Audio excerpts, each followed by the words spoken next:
Alrighty, hello everybody. Daniel, I'm the editor of the LaFollette Press. I'm here with JT Russell here, the sports editor of the LaFollette Press, and we'd like to welcome in three of the six candidates for LaFollette City Council for in the November 8th election. We have seated in alphabetical order here Mike Evans, Chuck Queener, and Stephanie Grimm Solomon. Welcome. Thank you guys for coming. Thank you for having us. And before we get started, I should say that yeah, all six candidates were invited. Brian St. John wasn't able to make it. Neither was Lonnie Hot Rod Wilson. And then the other candidate, Jimmy Marlowe, is actually out of the state right now, so he wasn't able to make it either. But going forward with this debate, all the questions, like yesterday with the mayors, all the response times will be 3 minutes except for a couple of 30-second questions that we'll have in the middle. And then we'll be alternating who starts which question. We'll start first with Mr. Evans, the second question we'll start with Mr. Queener, and so on. And if you're alluded to or mentioned by name in a response, then you'll have a 1 minute rebuttal time. And let's go ahead and start with Mr. Evans, 3 minutes for an opening statement. All right, well, thank you for having us here tonight. I really appreciate us giving us the opportunity. It's always nice to get out and have one of these debates. First of all, I'm Mike Evans. I'm running for the office of City Council, and just a couple of things that I wanted to touch base on that that I want to bring up as part of my platform is, first and foremost, if I'm fortunate enough to be elected to the City Council, I think that at the workshops that are every month on the Monday of the last month, I think we need to have each one of the department heads report the condition of their departments in an open forum to the council at the workshop. Because we're not only reporting to the council members at the workshop, we're reporting to the general public, the citizens of LaFollette. And that's important to get the citizens in on everything that's going on. They don't need to be guessing. They don't need to be held in the dark on anything. I'm all about being open and transparent about the city functions. And I think the department heads need to report every month on their functionality. Where are they, per se, on their budgets? Where are they on their staffing? Are they completely staffed? Do they need one hire, two hires, three hires? Whatever the condition is. And then what is our short-term goals for each one of those departments, and where are we in those goals, for that fiscal year? Another thing, speaking about transparency, a firm believer in any government entity needs to be transparent with its citizens. If I'm fortunate enough to be elected to the City Council of LaFollette, as long as I'm on that council, I will not stand or tolerate anything held from the citizens. And a prime example is, for over a year, a $775,000 settlement was hidden from the citizens. If it hadn't been exposed by the news media, no one would have ever known. At some point in time, maybe, but that's not right. We need to keep these financial settlements. If they're good, bad, or ugly, the information needs to flow. That's just part of being transparent going forward. And another thing is, we need to have more activities for the children. And when I say that, I don't want to come up with all the ideas. No one does, because no one can. I want interaction from the parents. I want to bring them in to special meetings, either on an individual basis. I'm willing to do it in the council chamber and bring in as many parents that wants to come and listen and see what activities that they would like to see, and then see what we can come up with functionality and afford and implement. And try some things and see if it works for the kids, because the kids are our future. Currently right now, we're going into basketball season. I coach youth basketball, 3rd and 4th grade, and we're having sign-ups up until the 15th of this month. So please, if you've got some kids that want to play, bring them down. We're trying to get as many children in there as we can. I think we had over 450 last year on all the teams combined. We'd like to see that bust 500 this year, because it's something good for the kids to do. And everyone talks about paving the roads and fixing the roads. We need to come up with a 5, 6, and 7 year plan based on priorities of need. let's look at all the roads. There's over 71 miles of roads in LaFollette that need to be repaired in one form or fashion. We get the worst ones on the list first and knock them out the first year, and then so forth. We need to have a list going forward. And we need to attack the drug problem in the city of LaFollette. There's no doubt about it. If we have to contact federal agencies for some help, then that's what we need to do. All right, thank you, Thank Mr. you. Evans. We'll move on to Mr. Queener, 3 minutes for an opening statement. All right. Thanks again for having us. And my name's Chuck Queener, and I moved back to LaFollette in 1981.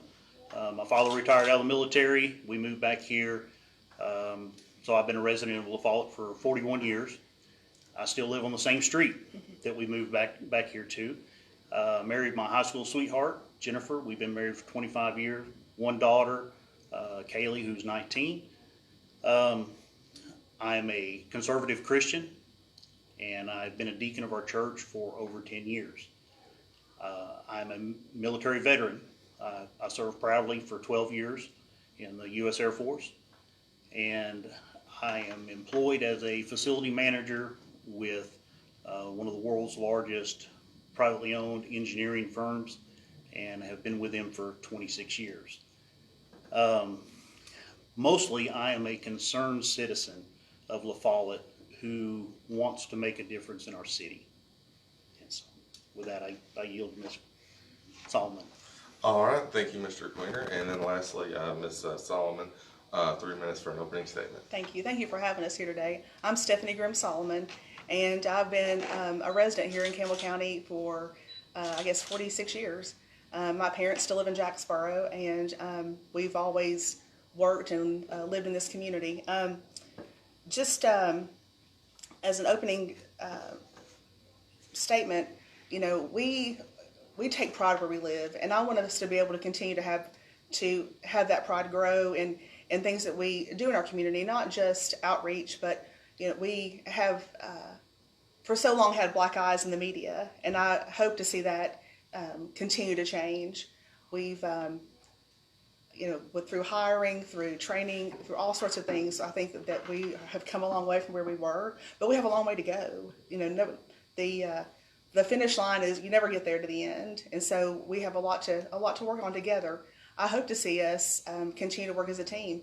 We have been so excited with these food truck rallies and received so much positive feedback, and those folks are coming back in November, which we're glad to hear, and they're going to be coming to our trunk or treat on the 28th. So I just want to see our community, you know, continue to thrive, and I'll later talk about things that we can improve upon, because we know that there are needs.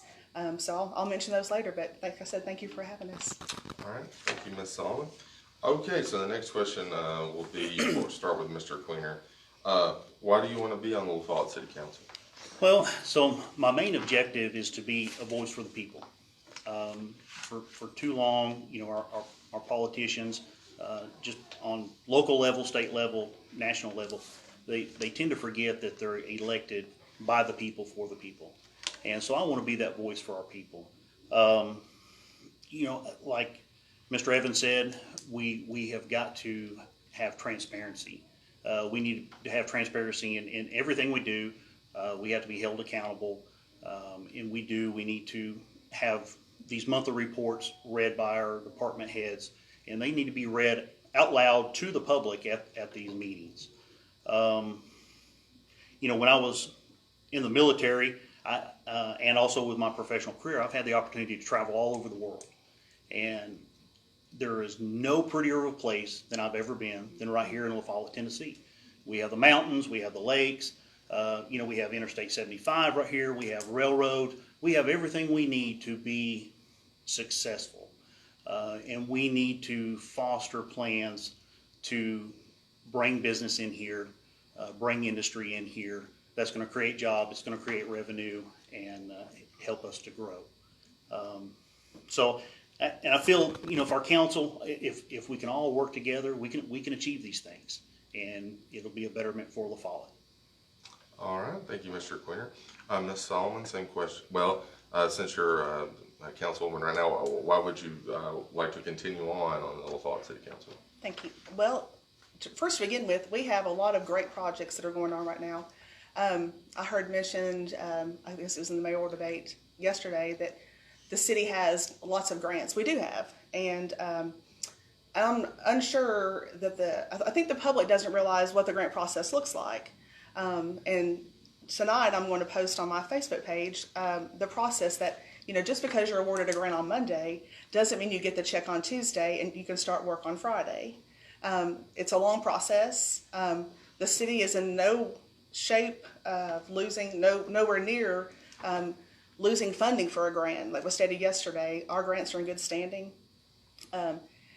The hot topic of grants, I'm not sure folks realize that when we receive grants, let's say it's $100,000 and it's a 50-50 match. So the city has to come up with 50% of that. So when you keep acquiring grant dollars, those matches keep growing. So you look up one day and you have more match money that the city has to come up with that they can afford. So right now, the grants that the city holds that they're in good standing with are all grants that we can afford our match portion on. And so I just want to make sure people understood that, but it's not free money. We have to do our part. And in doing that, we have to be good stewards of the taxpayers' dollars. We can't keep accepting grant money when we can't afford to cover our end. It would be better to not apply for the grant than to default or to have to take money out of fund balance or to put the city in some sort of financial strain. We're not going to do that.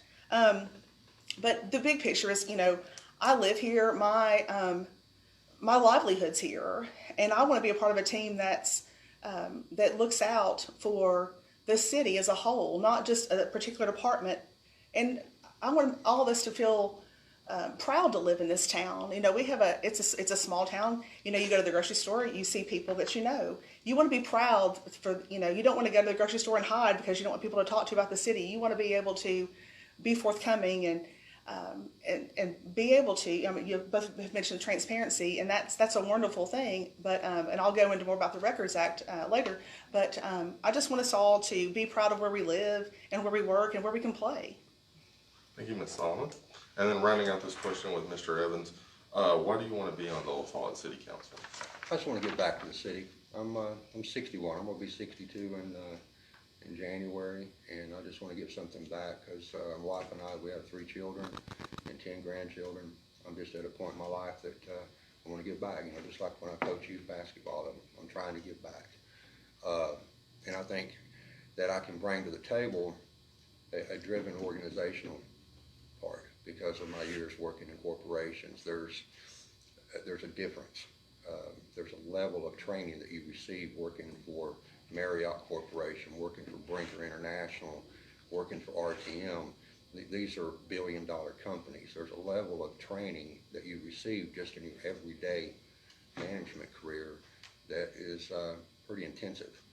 And I want to put that to work now for my hometown. I was actually born here in the hospital in 1961 when they actually did the maternity ward. I'm proud of this city. I love this city and everything that's here. And I think my organizational skills, my driven about goals and affirmations, training is a huge part of any organization. I know over the years I've asked questions to seasoned managers, and I'd always ask us, it was kind of a trick question. Write down your biggest asset that you have. A lot of times, seasoned managers with 20 years experience, they would start writing down physical assets, brick and mortar buildings, whatever. Your biggest single asset is your people. And when you lose focus of that, your organization will lose focus. You have to take care of your employees. Even if you have an employee that you have to terminate, you have an employee that leaves, first thing you need, just like when you fill out a job application on the front end, we need an exit interview on the back end. That information needs to be tracked and correlated to find out what the common denominators is of where we're missing the boat. Because any organization, it doesn't matter if you have 50 people, 100 people, or 500 people, or like when I was over 3,800, if you have more than 8 or 10% turnover in an annual rate, Upper management is failing their job. That's an industry standard across this entire country for decades. You have got to take care of your people, and you do that in multiple ways, and your ground level has got to be your training. I like to see things. I don't like, when I walk into an office, I can tell what kind of manager it is. If I have the Love Me plaques for all these classes they've attended versus their status of where they are in their organization, you've seen them, the little white paper, that's on a tripod. I want to see those on the wall. I want to see status and staffing and progress. I could care less about that stuff. When I was in corporate, I had a nice office, and all my awards is in a banker box in the corner because I knew what they were. I wanted everything on the walls. I want out of sight, out of mind. And I think I bring a different element to the table because I'm a very focused individual, and I think I can bring some of that to the table. Thank you. Thank you, Mr. Evans. And so with the next question, we'll start this one with Ms. Solomon, and that is, what are your qualifications for being on the city council? What is your past political experience and job history? I was elected to city council in 2010, and then in the fall of 2020, I was asked to fill the unexpired term of a current council member. I worked for the Campbell County Board of Education for 13 years, but I have owned and successfully managed a rental property, commercial and residential, here locally, I guess probably 25 years. But I guess what the most important piece of all this is that I understand the administrative roles and positions and functions of our city government, and the structure, why it is the way it is. And I think it's very important, and especially regard to daily operations. We have folks who, in the past, we've had employees, or we've had the mayor who, with good intentions, would step over the line into somebody else's department. I have an understanding that, this is the role of this position, this is the role of the council, this is the role of the administrator, and knowing where those lines are and that they're there for a reason, they're not to be blurred. Understanding the organizational chart, understanding the reason that there's a chart and there's a list of, people who are in leadership roles and how those other folks fall under them.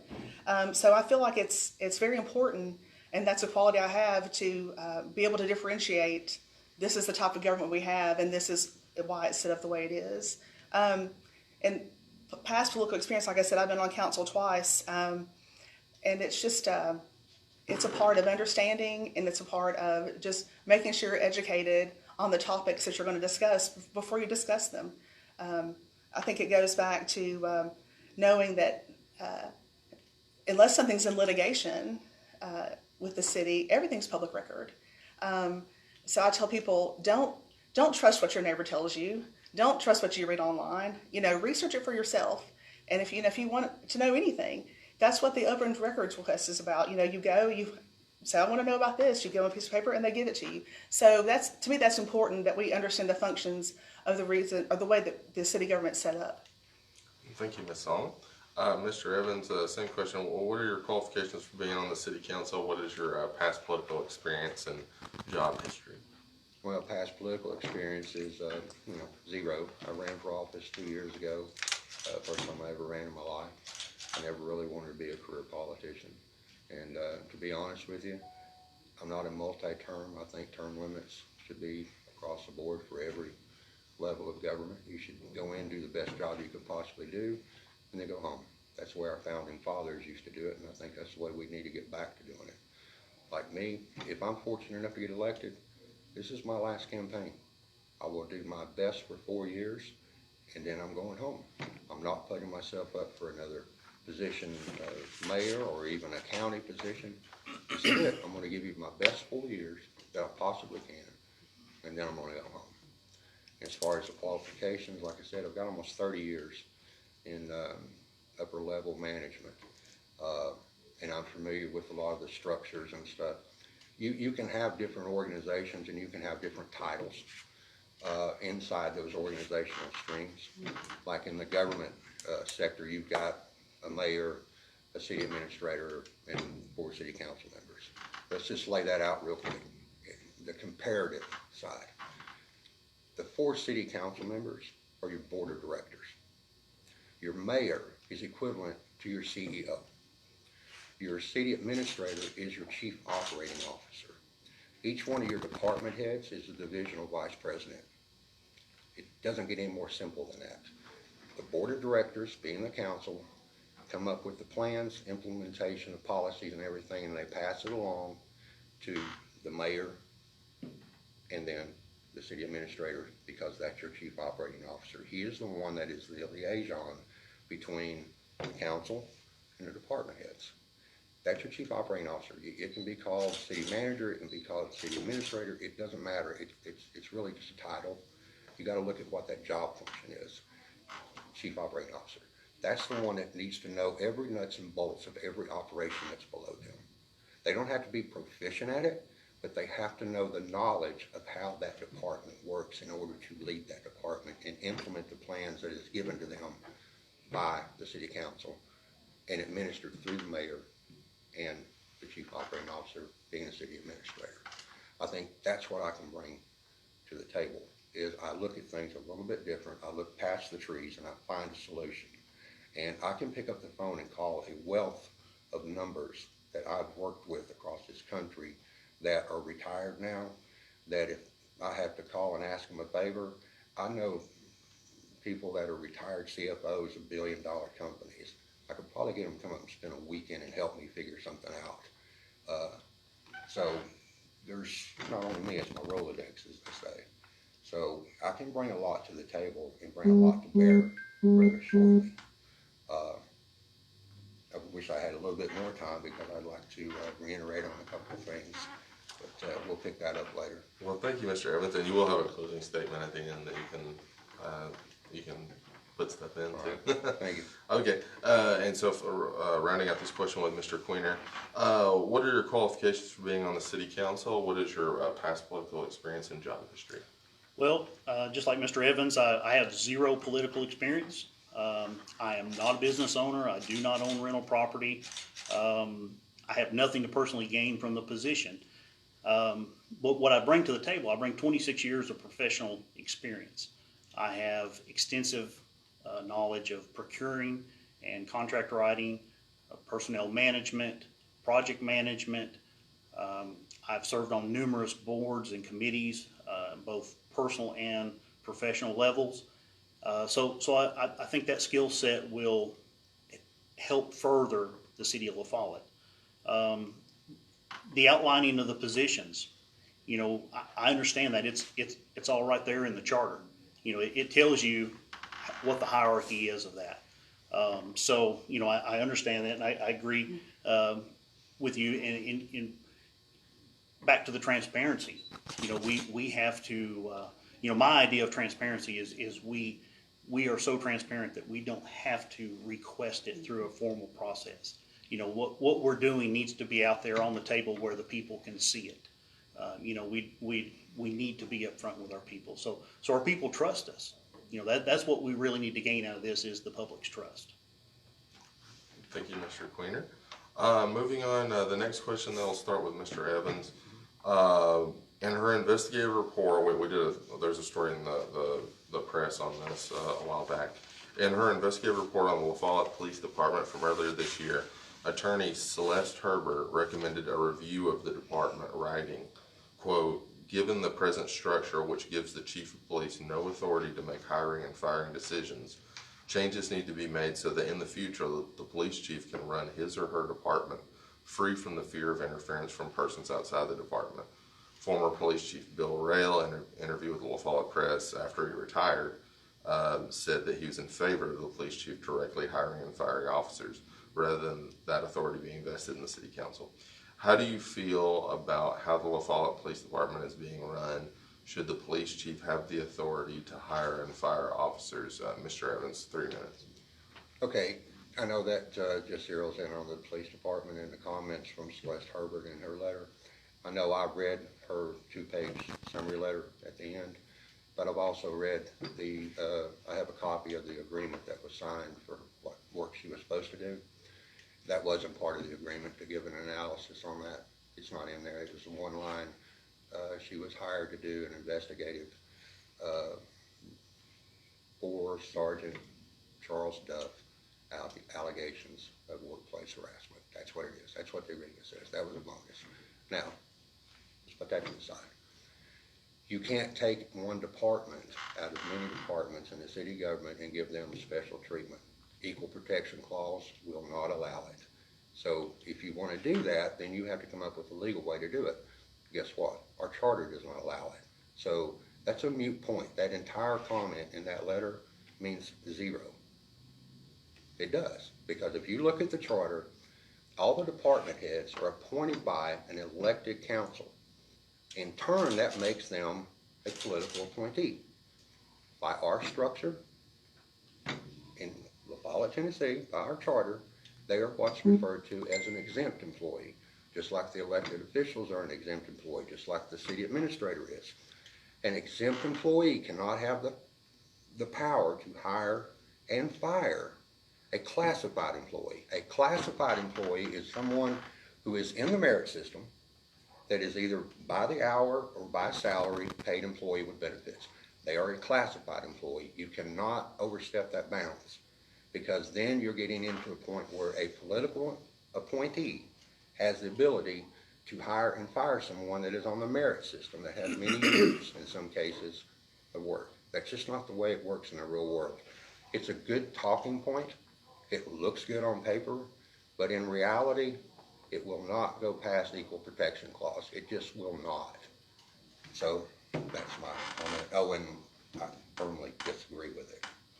Okay, well, yeah, that's what I was going to quickly follow up, because there's been talk at various meetings between the city council about updating the charter, and the idea that they're going to want to make whatever changes that they want to make in one fell swoop, because it takes a long time to update the charter. Could I feed in on what you just said? I would love to. Well, I just wanted to ask, like, so you wouldn't be in favor of updating the charter to give department heads like hiring and firing? No, there's already policies in place. Yeah. You have policies in place at the city policy level. You have policies in place at the city municipal codes level, and you have policies in place at the charter level. Okay. It's already there. Just follow what's there. And if you want to update the charter, everybody thinks it's a big deal. It's not a big deal. It's a private act charter. It's one of the most used charters in the state of Tennessee. They make up 60% of the municipalities. I mean, I heard last week at the workshop, it was mentioned that we're in obscurity and there's only a couple. Well, here's the facts. There's 345 municipalities in the state of Tennessee. 211 of them are private act. Because if you were incorporated prior to 1953, which we were 1897, you're a private act charter. The Tennessee Constitution was changed by the legislature in '54. So anything after that, you had the choice of either a common law charter or a home rule. Home rule is your big municipalities, Chattanooga, Knoxville, Right. Nashville. We don't have nowhere near the population, so forget it. The other one is just anything incorporated after 1954. We're actually better because we don't have to go through all the referendums that the common law does. Right. We're private act. A lot of people think it's a long, drawn-out process. Here's the process. We have a part-time state legislature that goes in January. If you send the amendments in July, it's going to take until March. If you send the amendments in December, it's going to take till March. It all depends on what time of year you send them in. The state legislature wants local governments to govern themselves. As long as you send an amendment in that passes the litmus test of legality, they will vote for it and they will give it back to you. Because it's in the Constitution. It's the best charter system to have in the state of Tennessee, and everybody doesn't like it. Thank I just you. wanted to throw that in there. Well, thank you, Mr. Evans. We'll waive the time limits for this round, and feel free to weigh in on the charter topic as well. So, Mr. Queener, we'll go in for you next. So, yes, how do you feel about how the LaFollette Police Department is being run? Should the police chief have the authority to hire and fire officers? And then how do you feel about the charter, updating the charter? So I would be absolutely against that decision. You're saying against? Against the police chief having the authority to hire and fire. And the reason being is like what Mr. Evans touched on. If we allow the police chief to do that, then we have to allow the sanitation department, the street department, the recreation department. They all have to have that same authority at that point. So you're kind of opening up Pandora's box. So our charter outlines what that process is. And so it tells you that it's up to the city administrator to recommend to the city council on whether to hire, to fire, to promote or demote employees. The department heads are there in place to run their departments. If they come up with an employee that needs to be terminated or disciplined, they should be presenting a case to the city administrator. That city administrator then needs to be reviewing the personnel files and seeing if there's a history of these kind of actions in that file. And then also reviewing the severity of what has been presented to them currently. If they feel that it is warranted to terminate this person, then that action comes before the city council. And the city council then should review that same information and have the same access to those personnel files along with our city attorney to make sure that we are following the letter of the law. Tennessee is a right to work state, but you still need to make sure that you have just cause when you terminate an employee. So we need to involve our city attorney. And if we'll follow these steps, then maybe the city of LaFollette won't be in so much litigation and we won't be paying out so much money, which will go a long ways to furthering some other projects. Thank you, Mr. Queener. And then Mrs. Solomon, how do you feel about how the LaFollette Police Department is being run? Should the police chief have the authority to hire and fire? And then if you also wanted to touch on the charter and updating the charter and things like that. Currently, the LaFollette Police Department is being run efficiently and effectively. We've seen an increase in the morale. We've seen an increase in arrests, patrolling. We've seen an increase of their overall work ethic, working as a team. And something I'm really proud of them for right now is the diversity. We have, for every male in a leadership position, we have a female. So we have a female detective, a male detective. We have a sergeant, female, and a male sergeant. And we've not had that before. A lieutenant the same way. So them having counterparts, I think that's showing, our leadership in the police department is open to seeing people's strengths and rewarding those. As far as the charter goes, as we back up, given the chief of police the authority to hire and fire, I look at it twofold, and I'm not for that. I'm against that, for them having that chance. So if you have, not only does our charter not allow it, but not just charter, but if you have a great police force and you have a police chief who's really not the best you could have, you don't want employees targeted and being dismissed for something that they've been, a police chief targeted them for. So we want to make sure that, first of all, we have people in positions that are in position of authority who are qualified and that have no grudges, so that all that flows effectively. Something that they both alluded to were lawsuits. I'll post online so that it's a little more clear than that in here, that, in order for things to be paid at the city council has to vote on those. So unlike let's say our water bill, electric bill, daily bills like that, not so much. But to buy a piece of equipment, to put something out for bid, everything takes a vote. So not a dollar is spent without city council approving that. And I'll allude more to that later about that lawsuit that they both were referring to. But as far as the police department, they're doing an excellent job. But like everybody, there's room to grow. But they've come from a place of strife and contention to now their morale is wonderful, and that's showing in their work, in their daily work. Thank you, Mrs. Solomon. Moving on, the next question, we'll start with Mr. Queener on this one. This is looking for a 30-second answer here. Should the city, similar to what happened shortly after the 2020 election, have a roll call vote of whether to retain all the department heads one by one? No, I don't agree with that. That's not outlined in our charter, and I don't think these department heads should live in fear of their positions every time a election rolls around. Thank you, Mr. Klinger. Ms. Solomon, same question, 30 seconds. Should the city, similar to what happened shortly after the 2020 election, have a roll call vote of whether to retain all the department heads one by one? I say yes, and I'll tell you why. First, we need to make an amendment to the charter in order to protect our employees from power shifts that occur in elections every 2 years. It's not right to somebody who's worked at the city, 5, 10, 15, 20 years and has been a good employee, but because of an election change, they fear for their job.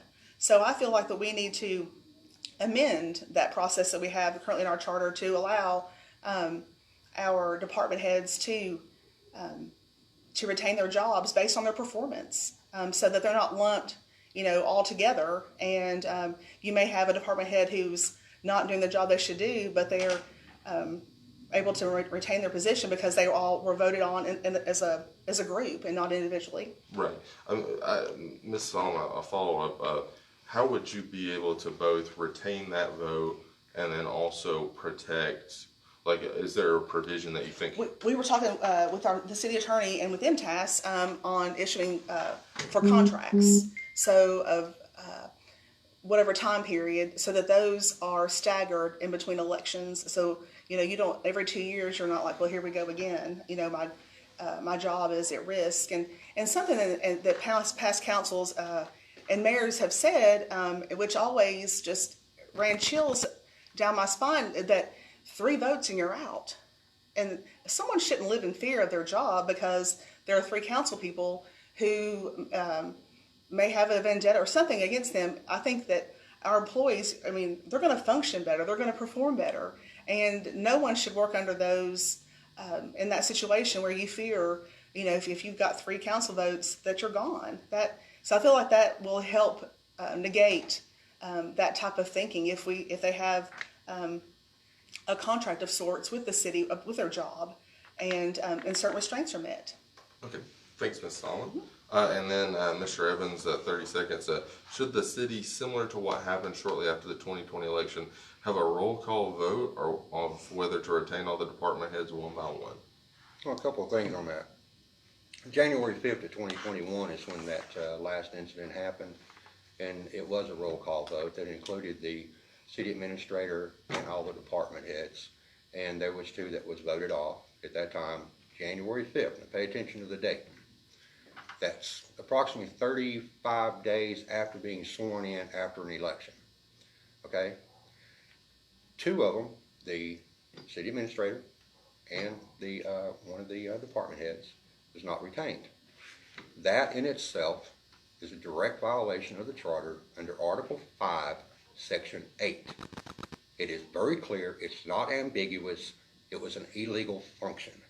When you violate the charter, that is a violation. When it says shall not in any legal contract is no. There's not an option. If it says may, then you have options. But when it specifically says in line 1 on paragraph 8, shall not happen, and you do it, that's the reason we paid out $775,000, to be honest with you. They can wrap it up and put a bow on it any way they want. That paragraph is what come back to haunt the city. Real quick follow-up. I believe do you have a copy of the charter right there? I do. Could you read to us that just for everybody? Do you know exactly? Article 5, paragraph 8.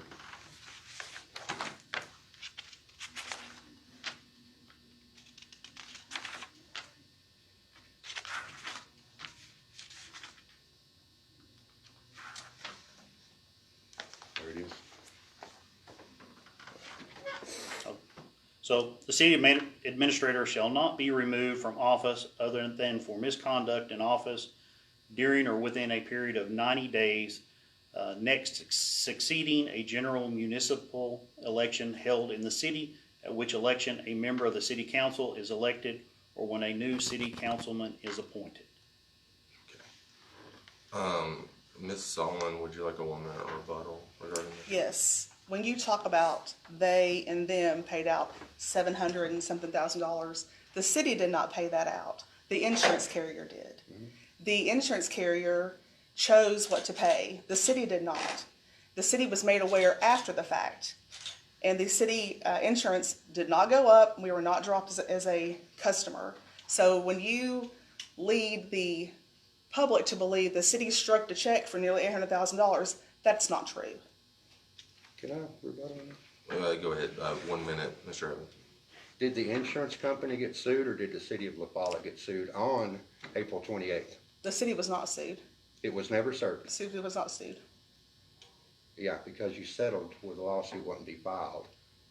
That is the insurance choice, not the city's. But what I'm saying is, did you not get the letter on April 28th of 2021 from an attorney in Knoxville noticing the city of LaFollette of a pending lawsuit? Because you have to do that with the lawsuit. You have to give 60-day notice.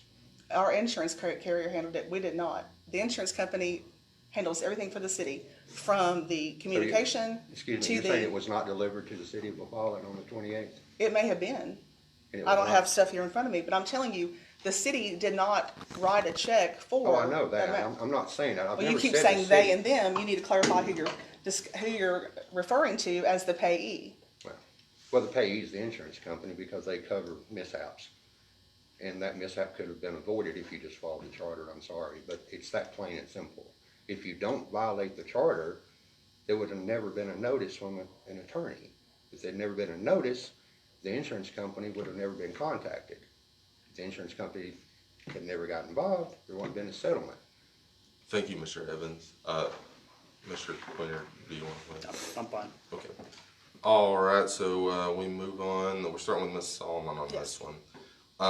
Do you wish to fire and replace one of the department heads if elected?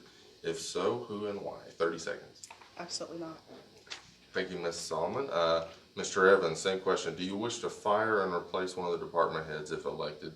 If so, who and why? 30 seconds. No, I have no reason to fire anyone once elected because you have to have an adequate time, 4 to 6 months, to even do any kind of evaluation, acclimation into the process of what kind of job they're doing. The only problem I would have right out of the gate is real simple, and I won't tolerate it, is 1, if you're violating city policy, 2, you're violating the city municipal codes, which is the operating procedures, and 3, and this is a big one, if you're violating the law. Then I think we need to sit down and have a conversation of why this is going on. Other than that, I wouldn't fire anybody right out of the gate. Thank you, Mr. Evans. And then Mr. Queener, wrapping this one up. Do you wish to fire and replace one of the department heads if elected? If so, who and why? No, absolutely not. All right. Thank you, Mr. Queener. And then our last 30-second question, we'll start with Mr. Evans on this one. Have you promised anyone a job if elected? No. Oh, thank you, Mr. Evans. Mr. No. Okay. And then Ms. Solomon, same question. No. Okay. All right, we'll start with Mr. Queener on this one. What goals would you like to accomplish if elected?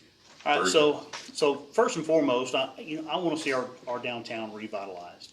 I want our downtown to be a warm, welcoming place to where, people are comfortable walking down the streets to go to the coffee shop, hanging out, going to the axe throwing place. I want it to be welcoming.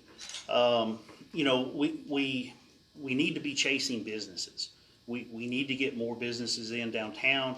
We need to get more businesses into the area here around the mall. We need some better restaurants. We need to be able to provide more shopping for our people. We need something to keep our tourists here in town instead of them going to Oak Ridge or Knoxville to shop when they're here. Every day is not a sunny day out on the lake. We like to think it is, but sometimes it rains, and they're looking for other things to do, and we need to have things in town for them to do, something to keep them here. We also need to have some family-friendly activities for our kids. Miss Green runs a great library, and if you've not been to the library down there, I encourage you to go. I mean, I'm so impressed with that place, and she is such a worker in our community, and that's a great activity for the kids. Mr. Burge does a great job with the recreation department and the intramural sports. But not every kid plays sports. So we've got to have some more things for the kids to do. When I was growing up, all of us here in this room, so when we were growing up, I mean, we had bowling alleys, we had skating rinks, we had arcades, we had pool halls, we had, the Cove Lake pool in the summer, and we had the pool at the rec center in the summer. There was things for us to do. And so, we need to foster more things like that for our kids to do. And lastly, we have got to improve our infrastructure. Our roads are a teetotal disaster. Everywhere you go, it's just pothole after pothole. Our storm sewers are, an issue. We need to be working on that so we don't have another issue with like the flood that we had a few years back. We need to develop a 1 year, a 5 year, and a 10-year plan and work on securing grants in order to mitigate these problems and address them. Thank you, Mr. Queener. Ms. Solomon, same question. What goals would you like to accomplish if reelected? I'd like to see several things that Mr. Queener said.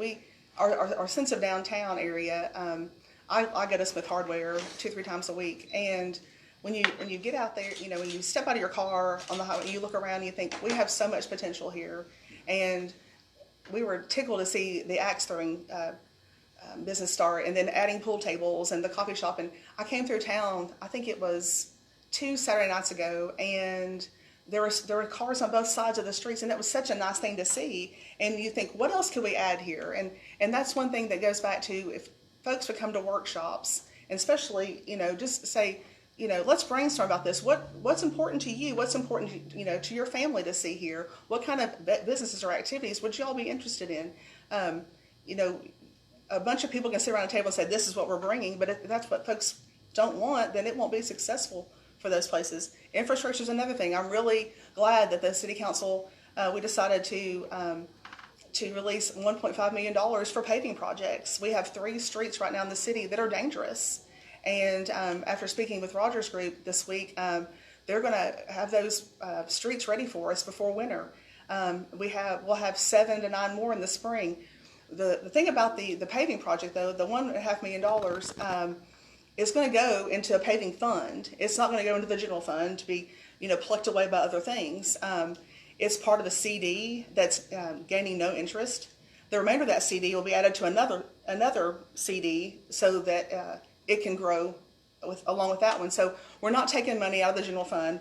I feel like we're being responsible. We're being good stewards of the city taxpayers' money by planning ahead to say, okay, we have these 3 immediates, and these are the next 7 or 8 that are in bad shape. But we'd like to, with that pot of money, be able to say, okay, we have this whole section done now, and in 5 years, okay, these may be done again.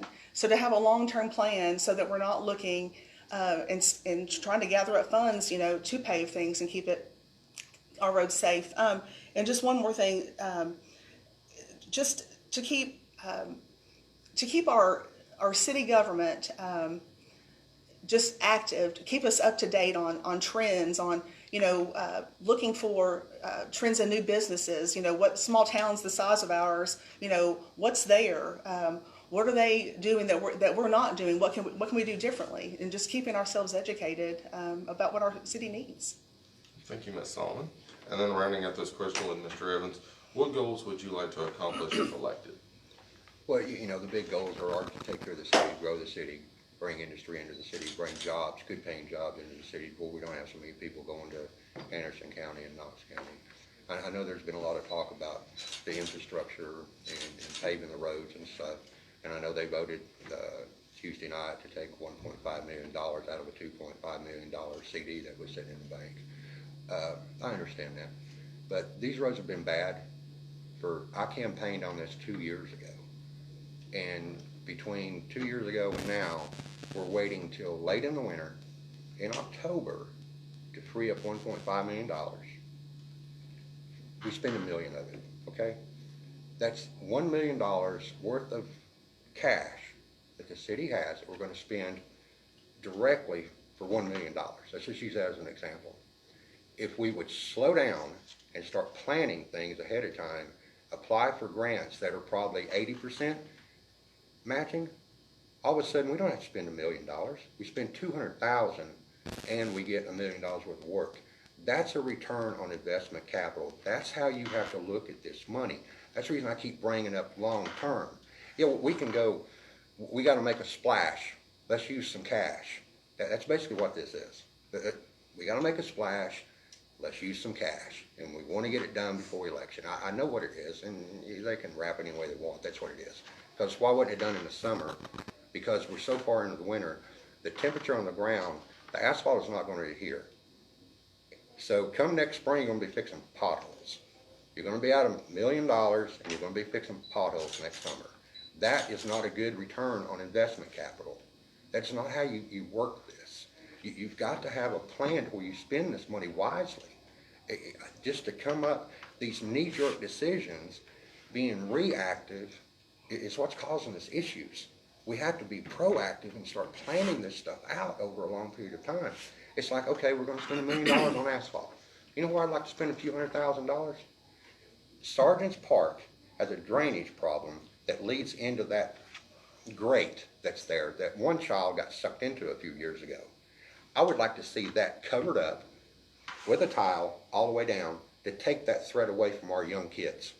That never comes up. Things like that never comes up because it's not popular and it doesn't give a big splash. I would have to look at the nuts and bolts. That needs to be done. If I was in there, I know we need roads. I'm all for fixing the roads. Calculated fixing the roads. That's a safety issue for children. That comes before this. I'm sorry. You have to prioritize your money, and sometimes you prioritize it for a project that needs to be done and not one that just looks good. Sorry. Thank you, Mr. Evans. May I? Yes, just a second. I just wanted to note that in terms of it being kind of like a pre-election splash, I do know that during a budget workshop during the summer, I believe the topic of roads did come up. Mm-hmm. It came up primarily from the It's come up many a times, but where's the written plan? Where's the drawn out map? Where has that been all these months? And also, not to be pedantic, but winter starts in the middle of December, so technically the plan is to get the road construction done in the fall.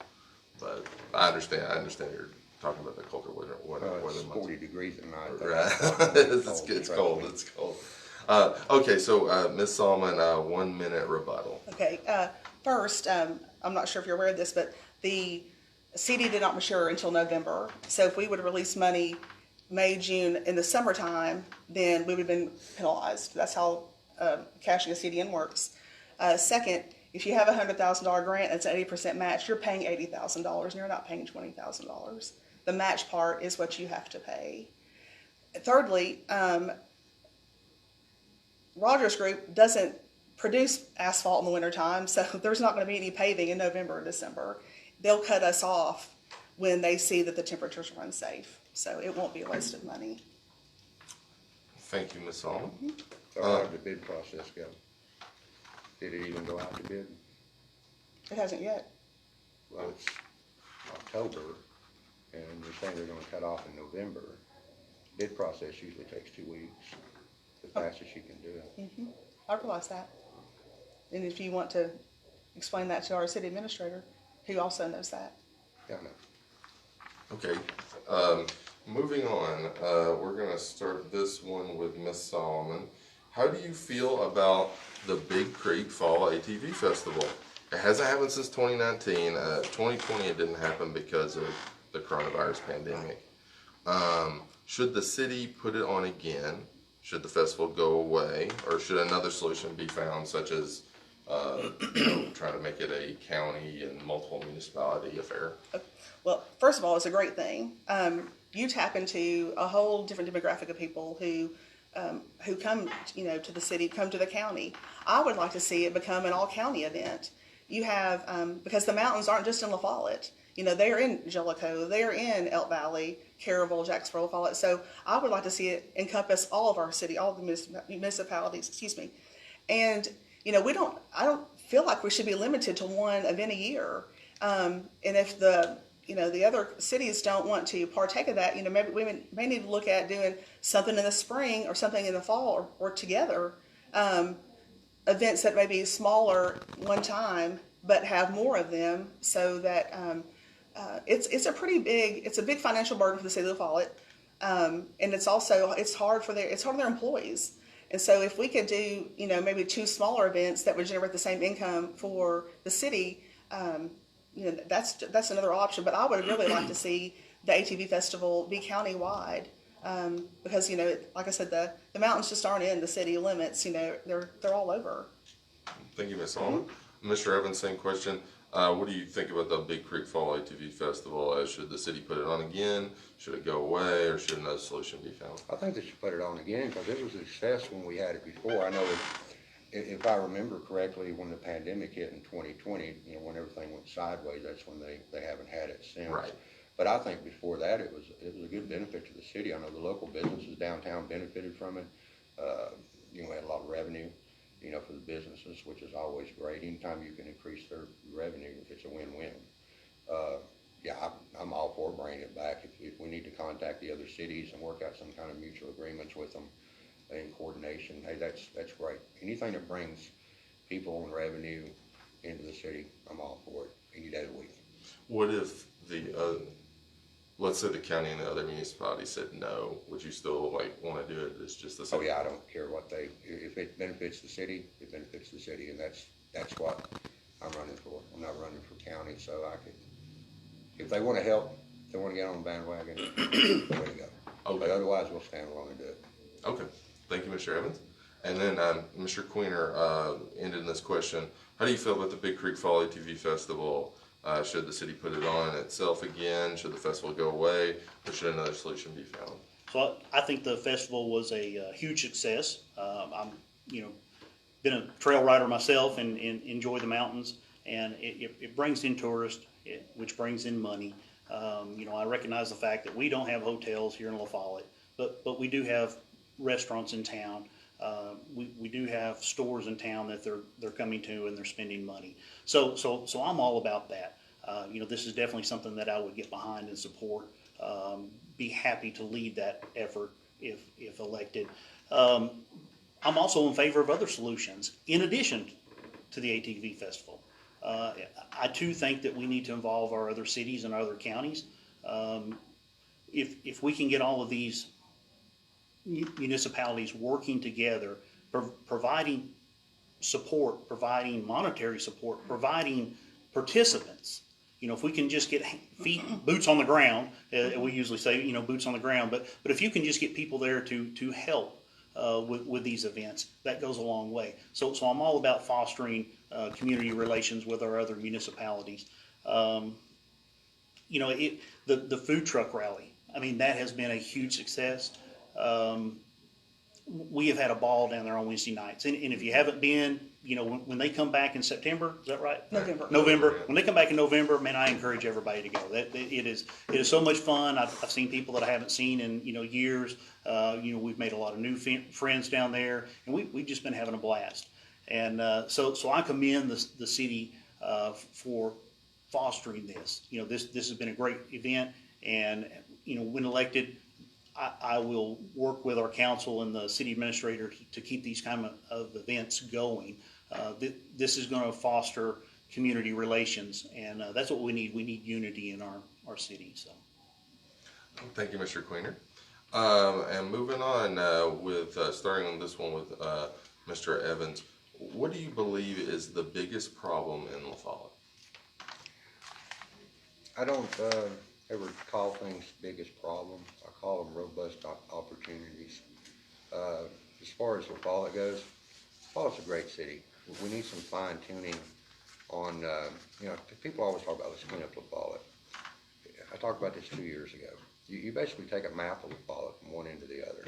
You take and you draw a red line right down the 4-lane from the north side where the food line is, all the way towards Charlie's. And you grid it out and you start in sections and you start working with these neighborhoods and these businesses and you start cleaning up these areas. You identify areas where it's dark and we don't have enough lighting, we don't have enough street lights. Okay, well that's an area that we target to increase street lights, because there's a funny thing about it, criminals don't like lights. So if you brighten up the streets, they usually leave the houses alone. That's hand in hand. It's just a simple solution. I think that's one thing that we need to look at, along with, we've looked at the infrastructures and stuff. But we just need to do more of a long-term foundation building blocks. We need a blueprint to win, and we need to set that out into sections for long-term for the next 10 years. We've got all this new traffic that's going to be coming down the valley when all this road construction is done, which, the way TDOT's doing it, it's probably be another year, but we've got to plan on that, because that's going to be increased traffic, and we need to start planning on it. We need to start working with the businesses and coming up with a plan. I would like to see every business from one end of town all the way to Charlie's increase their annual sales 10%. That's a win-win.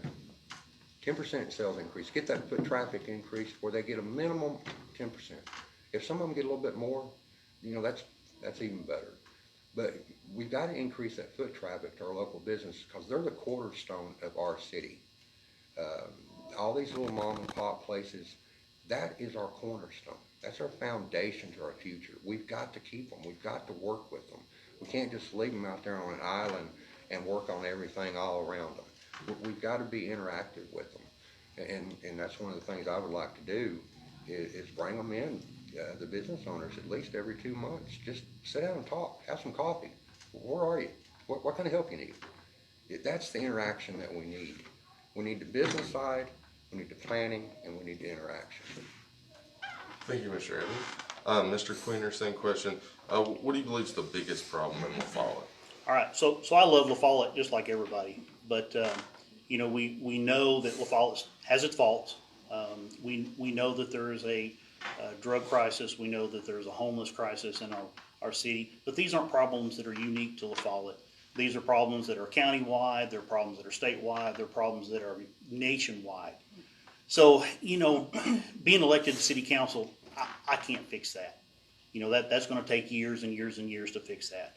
But one thing that I can work on is I can work on the city of LaFollette's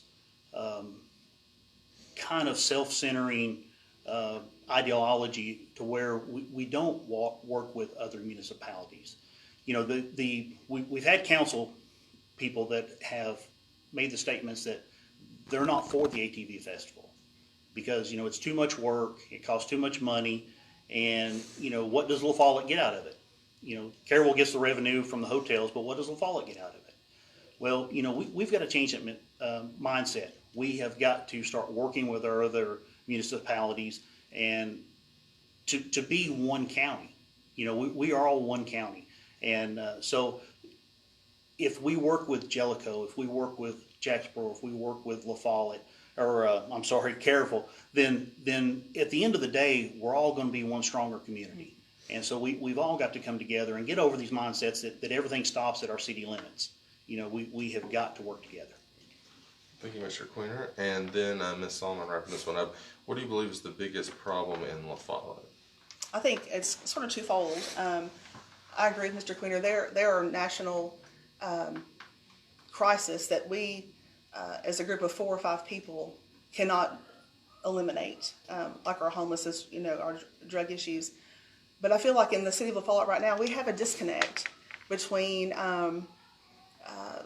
people who, and really people who want progress in the city and people who have dug their heels in and don't. It's been, my grandparents did it this way, my mom and dad did it this way, but it's good for me.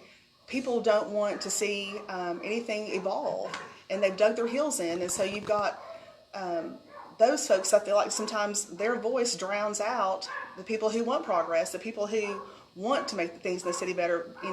Be it through activities for their families or continue to have good services. Like our trash pickup and having all the city services. And so I feel like the disconnect between people who want progress and the folks who are completely against it, I feel like that's one of our big hurdles we've got to overcome.